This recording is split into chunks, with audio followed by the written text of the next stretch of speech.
The year was 1867, and London stood at the edge of change. The air smelled of coal smoke and damp fog that clung to the narrow streets, wrapping everything in a constant shroud of grey. The city was alive with noise, the creak of carriage wheels over cobblestones, the shouts of vendors hawking roasted chestnuts, the clang of blacksmith hammers ringing through alleyways. But beneath the bustle and clamor, there lay a shadow, a heaviness born of poverty, disease, and the unspoken awareness that death often walked as close as one's own shadow. In the midst of this harsh world lived Oliver Blackthorne, a boy of 11. His family's home was nothing more than a cramped wooden cottage near the old carriage works where his father labored. The roof leaked when rain poured, and the cold London winters made the walls feel thinner than paper. Yet inside, there was warmth of another kind. A mother who hummed lullabies as she worked, and siblings who clung together like sparrows against the wind. Oliver was different from the other boys of his street. While they darted through alleys playing stickball or splashing mud at passing carts, Oliver often sat still, his wide brown eyes fixed on the world with unusual attentiveness. His mother often said, "That boy has the eyes of an old soul. He sees more than a child should." And she was right. Oliver noticed the tremor in his father's hands after long shifts, the way a neighbor's cough lingered longer than it should, or how a horse pulling too heavy a load staggered just before collapsing. He watched with an intensity far beyond his years. Life in 1867 London was fragile. Diseases like typhus and cholera still lingered, sweeping through crowded neighborhoods with little warning. Accidents in the factories and mines were frequent. Safety was a word rarely spoken in the working-class quarters. Every family knew loss: an uncle crushed under timber, a child taken by fever, a mother gone too soon in childbirth. Death was not a rare visitor, it was a constant presence. And yet Oliver seemed to sense it more keenly than others. At first, it appeared to be nothing more than the sharp instincts of a cautious child. But those instincts soon grew into something uncanny. When a neighbor's old cart horse limped past, Oliver tugged at his father's sleeve and whispered, "That horse won't last the week." His father chuckled, but 3 days later, the horse was gone. Another time, Oliver stopped his younger sister, Mary, from running into the street. Moments later, a speeding carriage thundered past, the driver oblivious to what could have been a tragedy. Mary's life was saved, though no one could explain how Oliver had known to stop her at just the right moment. The people in his neighborhood began to murmur. "That Blackthorne boy," they said. "He has a look about him, almost like he can smell death before it knocks." To some, it was unsettling. To others, it was a curiosity. To Oliver, it was simply the way his world felt, thick with signs and shadows that others seemed blind to. Oliver himself wrestled with the strange weight of his awareness. He was not fearless, he was, in truth, a sensitive and sometimes anxious boy. But there was a seriousness about him that set him apart. He often sat at the edge of the Thames, staring at the murky water as if it carried secrets only he could read. He noticed patterns others missed, the way the wind shifted suddenly before a storm, or how the weary eyes of a neighbor spoke louder than their cheerful words. His father, a hard-working but tired man, sometimes scolded him for daydreaming. He would say, "Oliver, the world won't wait for your staring. Hands must work, not just eyes." And Oliver obeyed, helping at the carriage works, sweeping floors and fetching tools. But even as he worked, his gaze lingered on things no one else noticed. It was as though he lived half in the present, half in a space where the threads of fate wove themselves quietly before unfolding. In 1867, the city was restless. Strikes, hunger, and political unrest stirred the air, and accidents seemed to multiply as factories pushed workers harder to meet demands. Children were sent to labor in mines, mothers scrubbed laundry for pennies, and fathers often returned home with injuries that would never heal. Amid all this, Oliver's sensitivity felt like both a curse and a gift. He could not stop the world's cruelty, but he could sometimes see its dangers before others did. One bitter evening, as he walked home with his sister, Oliver stopped suddenly. Mary tugged at his arm, confused. He pointed at a tall, weary man leaning against a lamppost, coughing violently. "He won't make it through the night." Oliver whispered without thinking, Mary gasped, frightened by his certainty. The next morning, the man was found dead, collapsed where Oliver had last seen him. It was then that Mary began to believe her brother truly carried a gift, a burden no child should bear. She kept his secret close, for she feared the townsfolk would call him cursed or worse. But deep inside, Oliver was beginning to understand. He did not just see the world. He saw its fragile edges, where life and death brushed dangerously close. And so, the boy grew under the shadow of 1867, a year that would shape him more than any before. For in that year, his strange gift would be tested not by whispers or small warnings, but by a moment of terrible consequence, one that would define whether his burden was a curse to endure or a calling to embrace. By the winter of 1867, Oliver Blackthorne's reputation in his narrow London street had already begun to take shape. He was not the loudest boy, nor the strongest, but there was something unusual in the way he paused before speaking, the way his eyes searched faces, as if they carried maps only he could read. Children teased him for being strange and quiet as a ghost, but even they noticed that sometimes his words carried an unsettling accuracy. The very first clear sign of Oliver's gift came on an ordinary afternoon. His younger sister, Mary, then only 7, had been chasing a ragged ball down the cobblestone lane. The sun was low, casting long shadows between the rows of houses, and the clatter of carriage wheels echoed through the fog. Oliver had been watching her, as he always did, his instincts sharp and restless. As Mary ran, the ball rolled into the middle of the street. She darted after it, laughing, unaware of the danger. But Oliver's heart stopped. In that instant, before the sound of horses' hooves reached the corner, he felt it, the rush of dread that gripped his chest and squeezed the air from his lungs. He didn't hear the carriage yet, but he knew. Sprinting forward, he grabbed Mary's arm and yanked her back onto the curb. She squealed in protest, thinking he was spoiling her fun. Only a heartbeat later, a black carriage thundered past, the driver shouting curses as the horses nearly lost their footing on the wet stones. Mary's eyes went wide, her ball crushed beneath the wheels. She looked at her brother in stunned silence. Oliver's hands shook as he held her shoulders, but his gaze remained fixed on the street. He had not guessed, he had known. That evening, Mary told their mother what had happened, but when pressed, Oliver could not explain. "I just felt it," he murmured, staring at his hands as though they belonged to someone else. His mother pulled him close, whispering, "God must have given you sharp eyes, my boy." Yet in her heart, she too wondered how he had moved with such certainty. Weeks later, another incident confirmed it. Oliver's father often worked in a crowded workshop where men bent steel, hammered wood, and built carriage frames. It was a dangerous place filled with the clang of tools and the constant risk of accidents.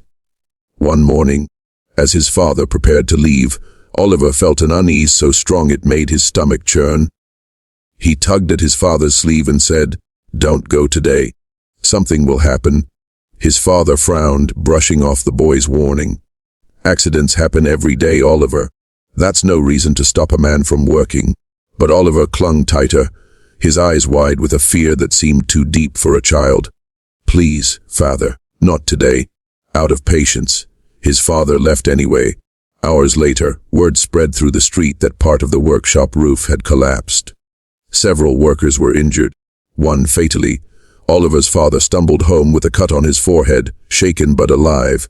When asked why he had moved just in time to avoid the falling beam, he admitted that his son's desperate warning had echoed in his mind all morning, making him step back just before the crash.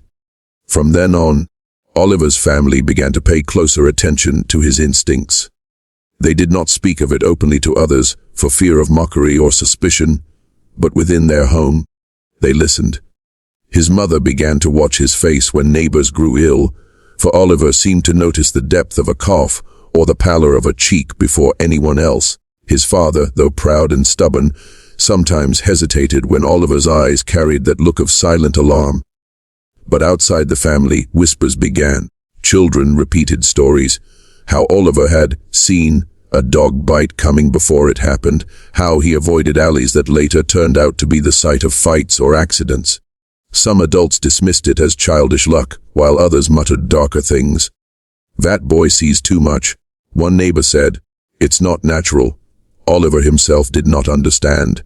He only knew that when danger approached, a strange weight pressed on his chest, urging him to act. At times, it frightened him, because even when he spoke, people did not always listen. He carried guilt for the moments he failed. There was the old woman who coughed on her doorstep. Oliver had whispered to his mother that she looked close to death. A week later, she was gone. He felt as if he had betrayed her, even though no warning could have changed the course of her illness. Yet slowly, a pattern emerged. His instincts could not always stop loss. But when he acted, lives could sometimes be spared. The first sign of his gift, saving Mary from the carriage, became a turning point. She often clung to him afterward, trusting his judgment even when she did not understand it. "You're my guardian, Ollie," she whispered once as they huddled by the fire.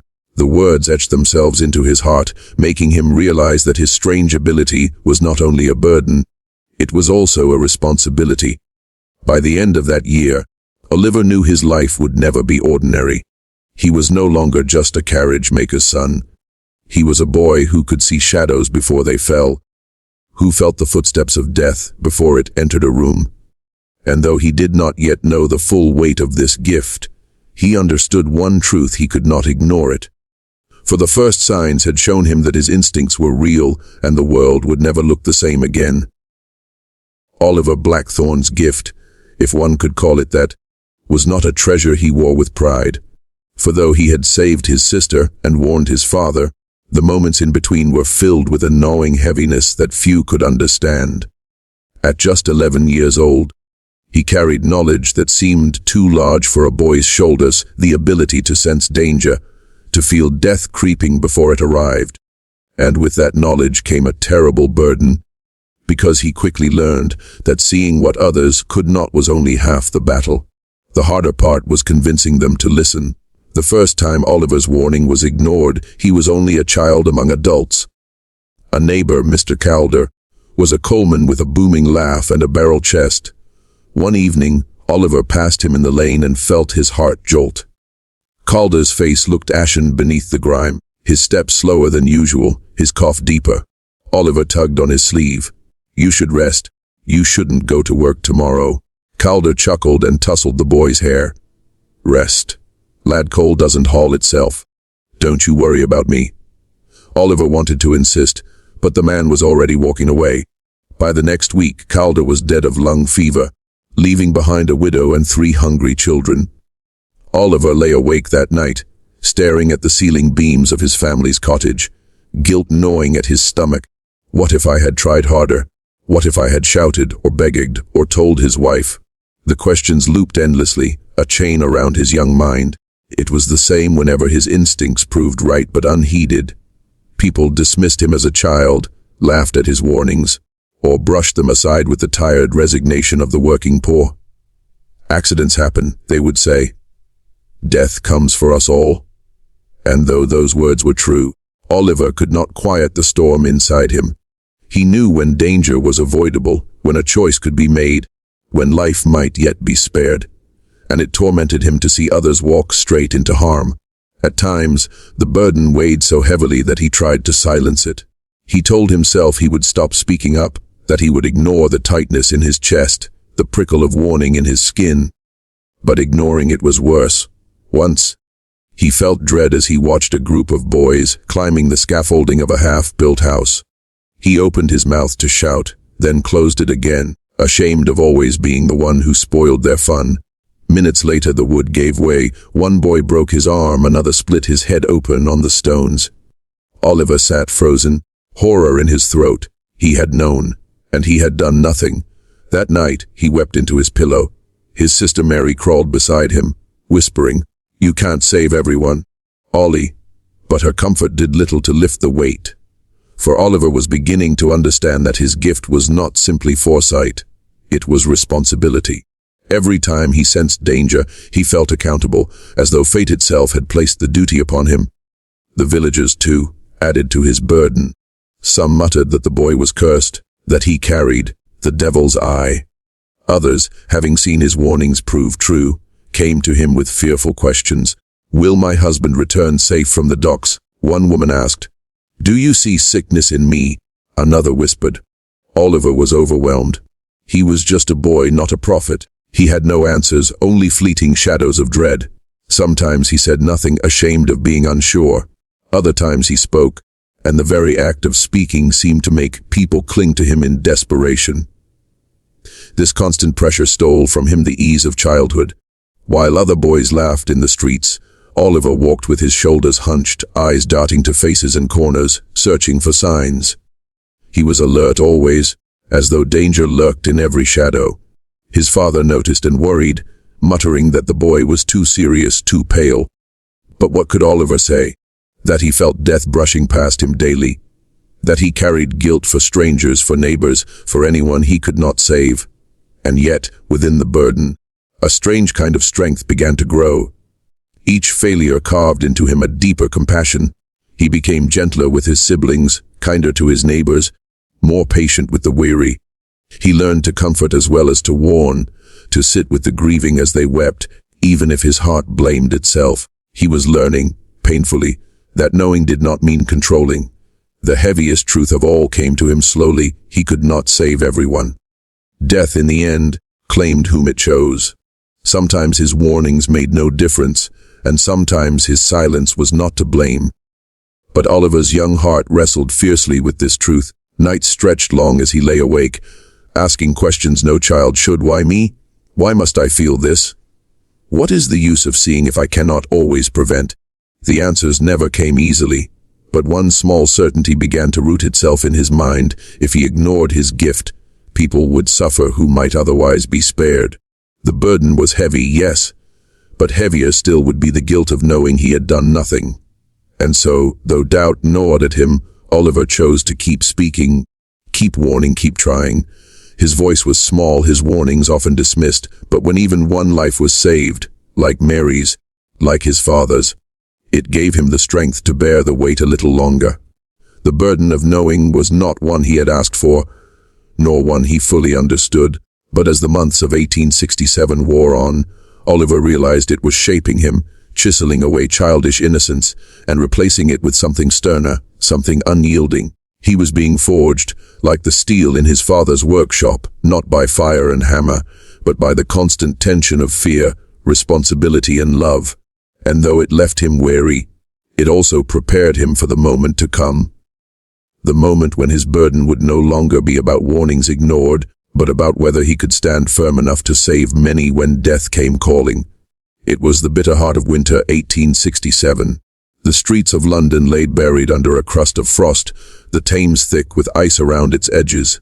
Smoke clung low over the town, and the air smelled of coal and damp wool. For the people of Oliver Blackthorne's neighborhood, winter was more than just cold. It was hunger, sickness, and the ever-present fear of disaster.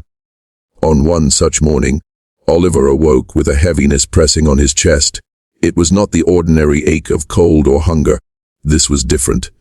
An unshakable dread that wrapped itself around him like a chain. His heart pounded for no reason he could name. He sat at the edge of his straw mattress, listening. The street outside was quiet, but for the distant sound of men's voices and the occasional clang of iron. When he stepped outside, he saw a line of coal miners trudging toward the pit on the edge of town. Their faces were tired but resigned. Work meant food, and food meant survival. They carried lamps, picks, and shovels, their boots crunching against the frozen ground. As Oliver watched them, the pounding in his chest grew harder, his breath short and ragged. He gripped the doorway as though the earth itself were unsteady beneath him. Something was wrong. Terribly wrong. Without thinking, Oliver ran toward the group. His thin coat flapped in the wind, his boots slipping on the frost. He darted in front of the men, his arms outstretched as if to block their path. "You can't go down today," he shouted, his voice cracking. "Please, you mustn't." The men stopped, startled. Their foreman, a stout man named Briggs, barked a laugh. "And why not, boy? The coal won't dig itself." Oliver's eyes filled with tears. "It isn't safe. The mine, it's going to collapse. I can feel it." "Please don't go down." His voice shook with desperation, his small fists clenched. The miners exchanged uneasy glances. They all knew Oliver's reputation, the strange boy who sensed things before they happened. Some mocked him, others pitied him, but his words always carried a peculiar weight. Foreman Briggs waved a dismissive hand. "Enough of this nonsense. Get home, lad, before you catch your death in the cold." But Oliver stood firm, his feet planted on the frozen earth. He had never felt dread this strong before. His entire body trembled with it. "I'm begging you. Please listen. If you go down today, some of you won't come back." The men hesitated. One, a younger miner named Thomas, shifted uneasily. He had heard about Oliver saving his sister from a carriage, about how he'd warned his father of the collapsing workshop. He stepped closer and whispered, "Briggs, maybe we ought to wait. Just this once." Briggs frowned. "And lose a day's wages. You think the mine pays us to sit around? This boy's fear won't put bread on your table." But Oliver's trembling, the sheer terror in his eyes, unsettled even the hardest of them. In the end, 4 of the miners, Thomas among them, decided to heed the boy's warning.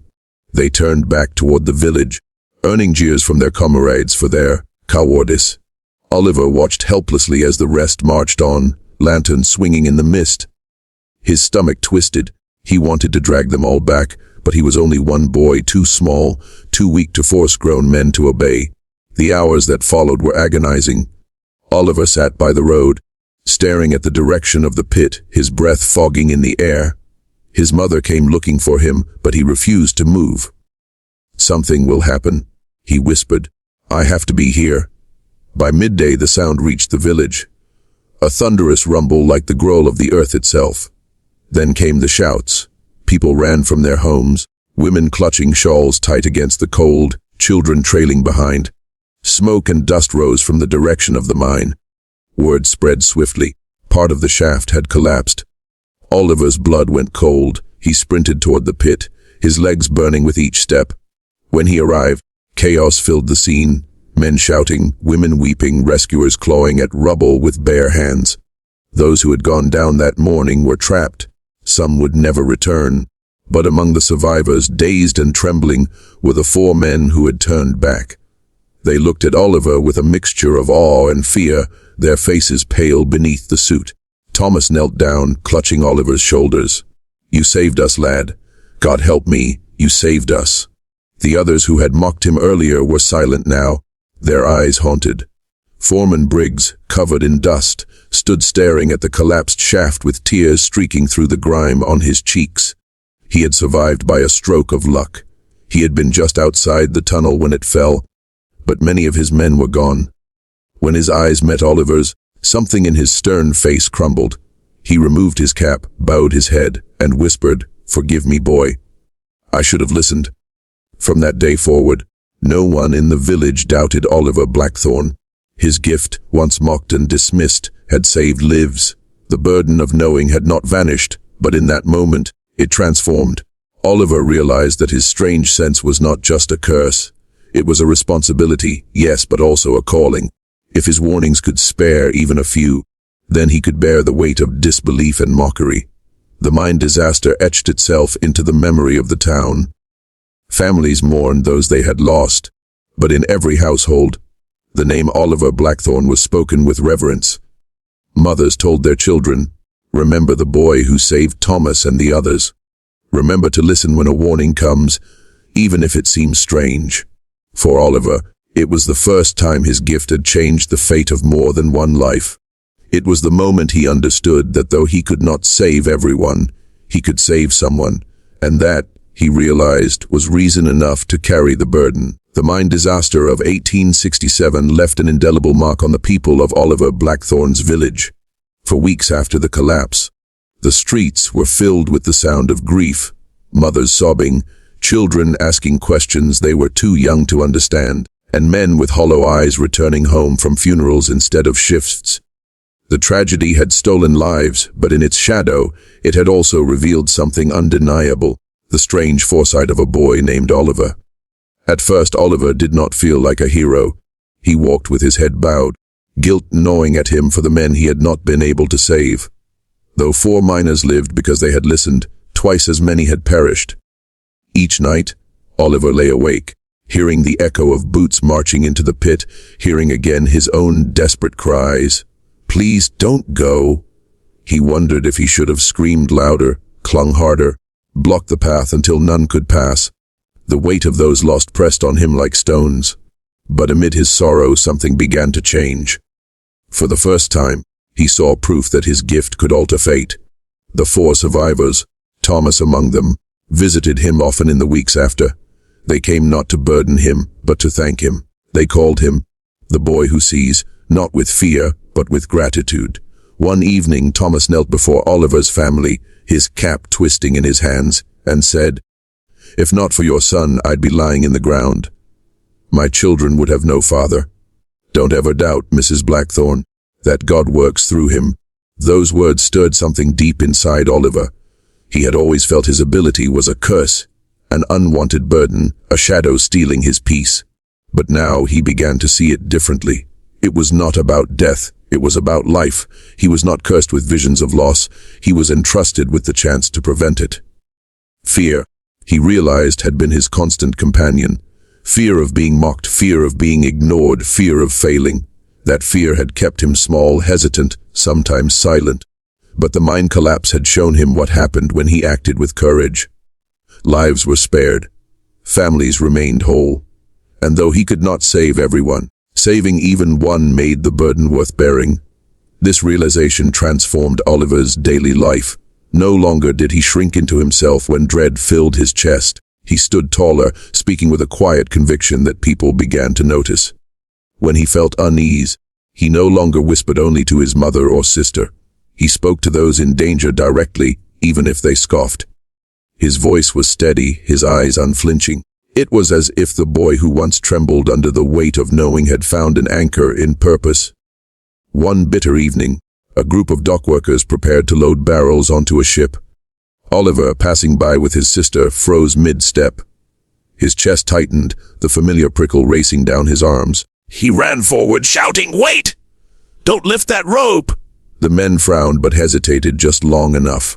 A heartbeat later, the frayed rope snapped, sending a heavy barrel crashing onto the wharf where they had stood. The workers stared at Oliver in stunned silence before murmuring their thanks. The story spread quickly. Once again, the boy had seen danger before it came. Incidents like these began to multiply. A child was pulled from a freezing pond after Oliver insisted she should not skate. A shopkeeper avoided a fire after Oliver urged him to check his lanterns. Slowly, people stopped mocking him. They began to listen. Some still feared him, but more and more recognized the truth his instincts, strange though they seemed, were saving lives. For Oliver, each success reinforced a new truth: his gift had a purpose. No longer did he think only of death.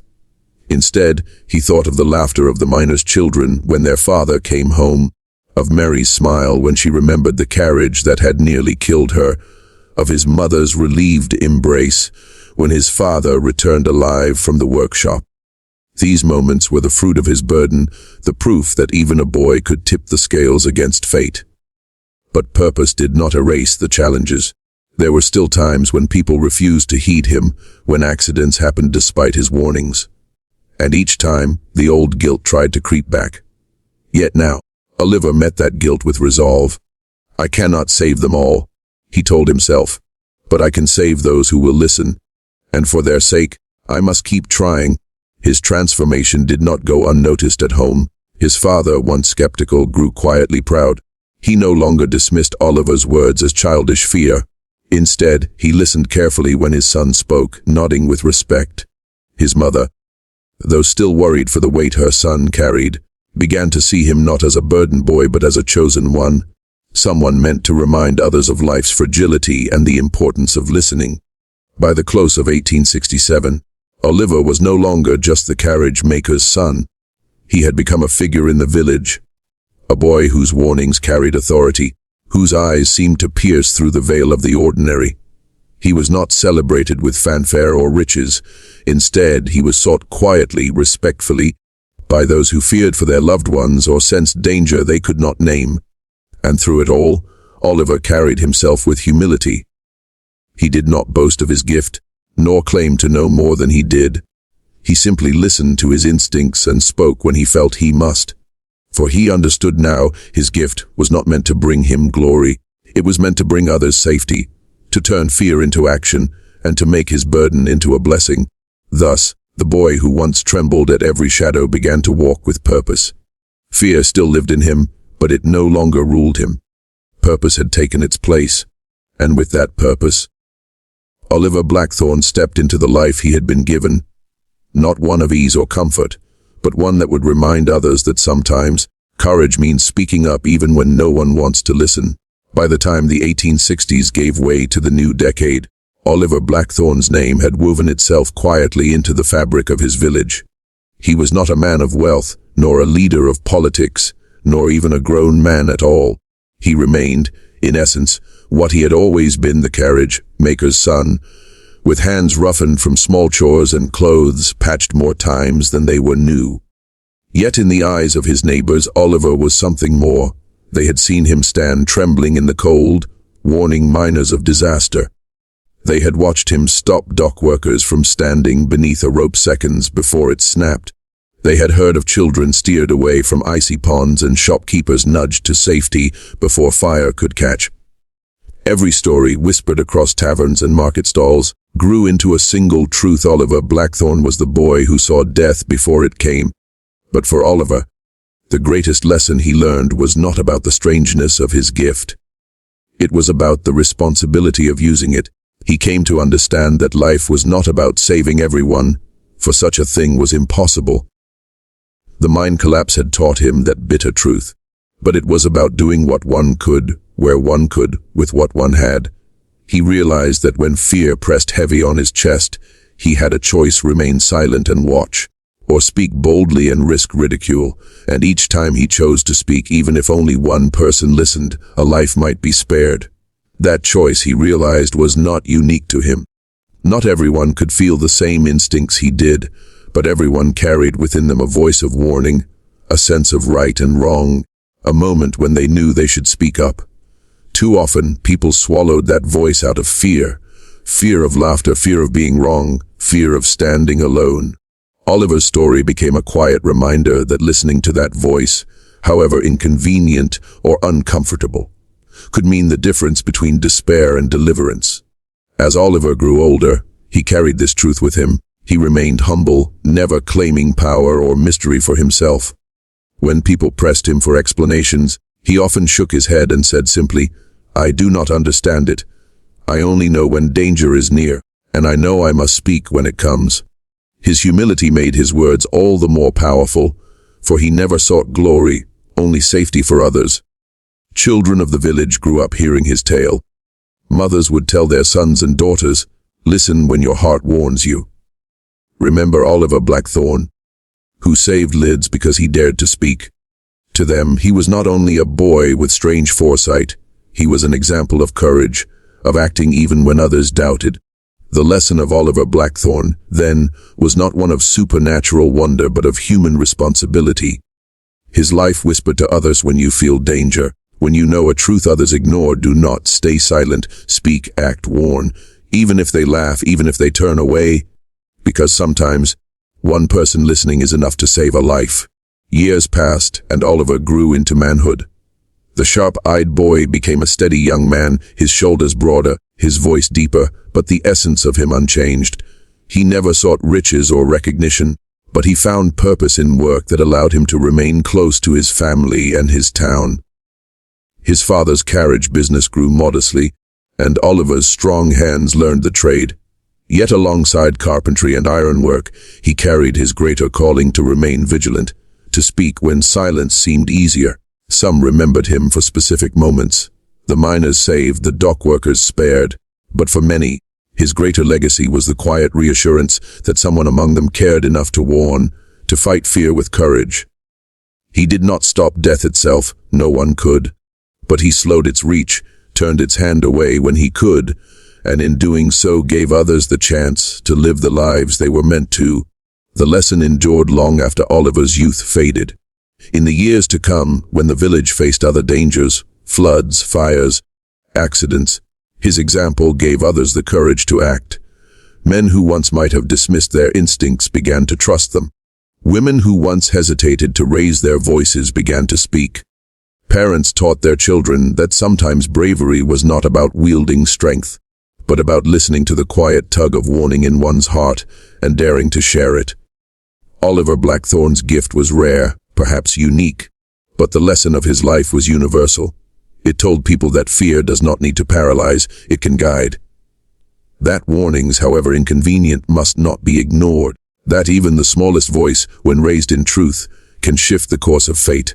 And so, when stories of Oliver were told in later years, they did not dwell only on his uncanny foresight. They spoke of his courage to bear the burden of knowing, his humility in serving without glory, and his steadfastness in acting even when mocked. The boy who saw death before it came had become the man who taught others how to live with awareness, courage, and care for one another.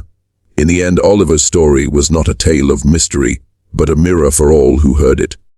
It asked a simple question: when you feel the weight of truth in your heart, will you stay silent? Or will you, like Oliver Blackthorne, find the strength to speak?